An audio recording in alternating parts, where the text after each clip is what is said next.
नमस्कार, मैं हिमांशु निषाद।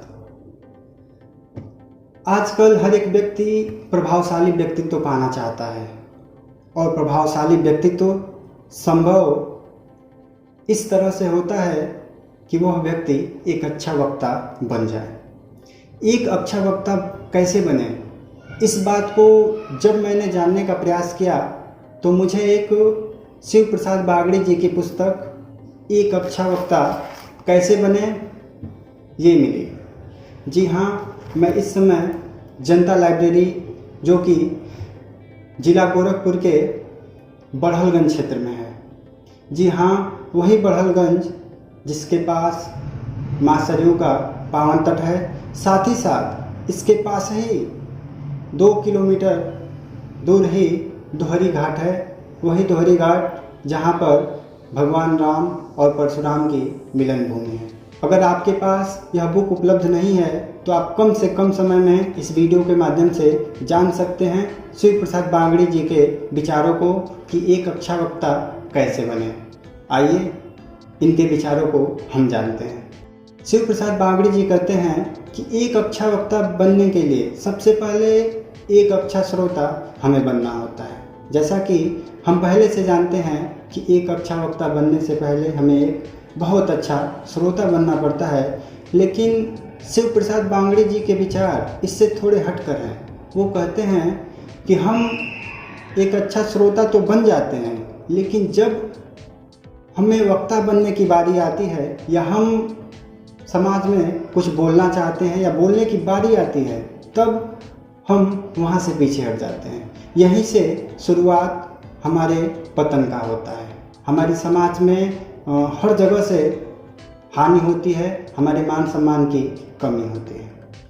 तो लेखक इसमें इस बात पे जोर देते हैं कि जब हमारी बारी आए बोलने की, श्रोता के साथ साथ जब भी हमारी बारी वक्ता के रूप में समाज के सामने आए तो हमें इस तरह का मौका बिल्कुल भी नहीं गंवाना चाहिए। एक अच्छा वक्ता बनने के लिए सबसे पहले हमें अपना स्क्रिप्ट तैयार करना होता है। जैसे हमें कहीं भाषण देने जाना है तो इसके लिए हम अपना स्क्रिप्ट पहले से तैयार कर लें। हम उनमें किन किन ज़रूरी तथ्यों को रखें कि भाषण हमारा प्रभावशाली हो। तो इसके लिए हम अपने स्क्रिप्ट को बेहतर ही अच्छे ढंग से तैयार कर लें और उसे बार बार शीशे के सामने रिहर्सल करें। साथ ही साथ ये प्रयास करें कि वो किस ढंग से बोला जाए कि वो भाषण सबके पास सहजता से पहुंच जाए। शिव प्रसाद बागड़ी जी बताते हैं कि एक अच्छा वक्ता बनने के लिए हमें शब्दों का सही उच्चारण करना आना चाहिए। हालांकि इस गलती को कई लोग दोहरा देते हैं कि लोग अशुद्ध उच्चारण शब्दों का करते हैं, जिससे समाज में उनका मजाक बन जाता है। इसलिए शिव प्रसाद बागड़ी जी इस विचारधारा के पक्षधर हैं कि हम जब भी उच्चारण करें शब्दों का शुद्ध उच्चारण करें। शिव प्रसाद बागड़ी जी कहते हैं कि प्रत्येक वक्ता के पास एक डायरी होनी चाहिए, जिस डायरी पर वह कविताएं, शेर, घटनाएं और कथाओं को लिख ले, जो कि उसे कभी भी अपने भाषण के दौरान उदाहरण देने में जिसका वह प्रयोग कर सके। शिव प्रसाद बागड़ी जी भाषण को कला के साथ साथ विज्ञान भी मानते हैं, जिसमें वो कहते हैं कि हमें एक अच्छा वक्ता बनने के लिए पूर्वानुमान के साथ साथ दूरदृष्टि का भी होना आवश्यक है कि अगर हम किसी भी इवेंट के लिए भाषण देने के लिए तत्पर हों तो वो भाषण बहुत कम समय का भी ना हो और साथ ही साथ वह बहुत अधिक समय का भी ना हो। भाषण की जो समय सीमा है वो लगभग 5 से 6 मिनट की हो, जिससे जो श्रोता हैं उनके अंदर उबाऊपन की भावना ना हो। आगे की कड़ी में शिव प्रसाद बागड़ी जी कहते हैं कि जब हमें किसी स्टेज पर या मंच पर आमंत्रित किया जाता है कुछ बोलने के लिए, तो हम लोग प्रायः अचानक से जल्दीबाजी में वहाँ पहुँच जाते हैं। शिव प्रसाद बागड़ी जी इस विचारधारा के बिल्कुल भी पक्ष में नहीं है। वो कहते हैं जब हमें कहीं पर आमंत्रित किया जाता है तो हमें इस तरह से आराम से अपने हल्के हल्के कदमों से आगे जाना चाहिए। कहीं साथ हमारे ऐसा न हो कि हमारे दोनों जूते आपस में ही टकरा जाएं और हम गिर जाएं, जिससे हम मजाक के पात्र बन जाएं। साथ ही साथ वो इस बात को भी कहते हैं कि हमारा पैर सामने बिछी हुई दरी से न फंस जाए और हम वहाँ पे फिर मजाक का पात्र बन जाएं। अर्थात जब हमें मंच पर आमंत्रित किया जाए, हम आराम से शांति के साथ हल्के हल्के कदमों से सामने जाएं और मंच के पास पहुंच जाएं।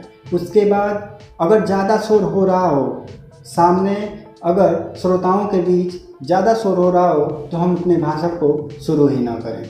उसके बाद जब श्रोता शांत हो जाएं, उसके बाद हम अपनी बात को उनके सामने रख सकते हैं। बात रखने से पहले सबसे पहले वक्ता को श्रोताओं के आंखों से आंख मिलाना चाहिए और अपने चेहरे पे हल्की सी मुस्कान लानी चाहिए। फिर उसका जो विचार है, वक्ता जो अपने विचार को संभाल कर वहाँ तक लाया है, उन लोगों तक पहुँचाने के लिए फिर श्रोताओं के बीच वक्ता को अपने विचार रख देने चाहिए। अगर इसके बीच में अगर कहीं वक्ता कहीं भी भूल जाता है, तो वो जिस जगह पे भूला है उस चीज़ को वहीं पे रोक के उससे आगे बढ़ जाना चाहिए। ऐसा नहीं कि जो वो जहाँ भूला है वो वहीं पे भूल कर उसी बात को याद करने लगे कि हमने यहाँ भूला है, फिर वो सोचने लगे कि इसके बाद क्या होगा। ऐसा बिल्कुल भी नहीं। तो ये सारी चीज़ें हैं। जब हम किसी मंच पर भाषण देने के लिए जाते हैं तो लेखक इस बात को कहते हैं कि हमारे शरीर की हलचल अधिक नहीं होनी चाहिए। जैसे जब हम कभी कहीं पे भाषण देने जाते हैं तो हमारे हाथ पैर अनायास ही हिलने लगते हैं। तो लेखक इस बात का विरोध करता है कि हमारे हाथ बिल्कुल भी नहीं हिलने चाहिए, पैर बिल्कुल भी नहीं हिलने चाहिए। हम सीधे सीना तान कर सावधान मुद्रा में गर्दन सीधी करके स्टेज पर खड़ा होना चाहिए और अपने विचारों को रखना चाहिए।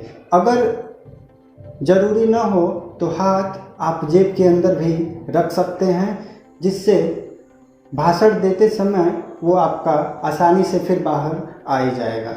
लेकिन आप अपनी सहजता के लिए या तो सावधान मुद्रा में हो सकते हैं या फिर अपने हाथ को अपने पैंट की जेबों में डाल सकते हैं। भाषण देते समय आपकी आवाज़ न बहुत तेज़ हो और न ही बहुत धीमे हो, क्योंकि बहुत कम आवाज़ लोगों को स्पष्ट सुनाई नहीं देती, जिससे आपका भाषण प्रभावशाली बिल्कुल भी नहीं होगा। और बहुत तेज़ आवाज़ लोगों को कर्कश लगती है, जिससे वो आपके भाषण को सुनना ही नहीं चाहेंगे, भले ही आपका वो भाषण कितना भी प्रभावशाली क्यों ना हो।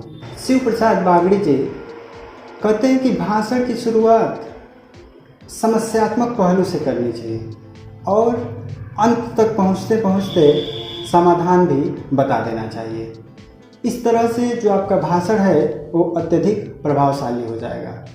शिव प्रसाद बागड़ी जी अपने इस किताब में कहते हैं कि हम भाषण के दौरान उस शब्द का बिल्कुल भी प्रयोग न करें जिसका हमें स्पष्ट अर्थ बिल्कुल भी न पता हो। तो अगर हम किसी अस्पष्ट शब्द का उच्चारण अपने भाषण के दौरान कर देते हैं जिसका हमें अर्थ सही से पता ही नहीं है, तो कई बार ऐसा होता है कि वह शब्द गलत अर्थ देने लगता है और हम वहाँ पर मजाक के पात्र बन जाते हैं। अंत में शिव प्रसाद बागड़ी जी कहते हैं कि करत करत अभ्यास के जड़मति होत सुजान, रसरी आवत जाते सिल पे परत निशान। अर्थात हम बार बार इन चीज़ों का अभ्यास करें, स्क्रिप्ट लिखें, शीशे के सामने जाकर बोलें, अपने आत्मविश्वास को बढ़ाएं। हम समाज में जितने भी मौके मिलते हैं बोलने के, हालांकि श्रोता तो हम हमेशा बने रहते हैं, लेकिन जब हमें मौका वक्ता बनने का आता है तो हम उस मौके को बिल्कुल भी न गंवाएं और समाज के सामने अपनी बात को रखें। प्रायः मंच पर बोलना ठीक उसी तरह होता है जैसा कि हम अकेले में किसी अपने एक मित्र से बात करते हैं। उस समय हम अपने विचार को एक मित्र के साथ साझा करते हैं, जबकि इस समय यानी मंच पर हम अपने विचारों को कई लोगों के साथ साझा करते हैं। बस बात इतनी सी है। अंत में मुझे ये पुस्तक पढ़कर ऐसा लगा कि बहुत ही अच्छी पुस्तक है। 87 पृष्ठों में यह पुस्तक लिखी गई है और जो इसके लेखक हैं शिव प्रसाद बागड़े जी, बहुत ही प्रभावशाली व्यक्तित्व वाले व्यक्ति हैं। इस पुस्तक को पढ़ने के बाद ऐसा लगा कि एक अच्छा वक्ता बनना बेहद ज़रूरी है, जिससे हम अपने परिवार का और अपने गुरुजनों का, अपने समाज में एक अच्छा नाम बनाएं। इसी के साथ अगर आपको ये पुस्तक उपलब्ध नहीं हुई है या आज तक नहीं मिली, तो आप इस वीडियो को देख सकते हैं, जिसमें मैंने इनके बताए हुए विचार को दिया है। इस पुस्तक को पढ़ने में करीब 4 घंटे लग गए, लेकिन इस 10 मिनट के वीडियो में मैं आपको वो सारी चीज़ें बता देना चाहता हूँ जो इस पुस्तक में शिव प्रसाद बागड़े जी बताए हैं। अतः एक अच्छा वक्ता बनने के लिए हमें इन सब चीज़ों का ध्यान देना होगा, फिर हम जाके एक अच्छा वक्ता बन सकते हैं और अपनी वाणी का प्रयोग देश हित में कर सकते हैं, एक अच्छे समाज के निर्माण में कर सकते हैं। जय हिंद, जय भारत।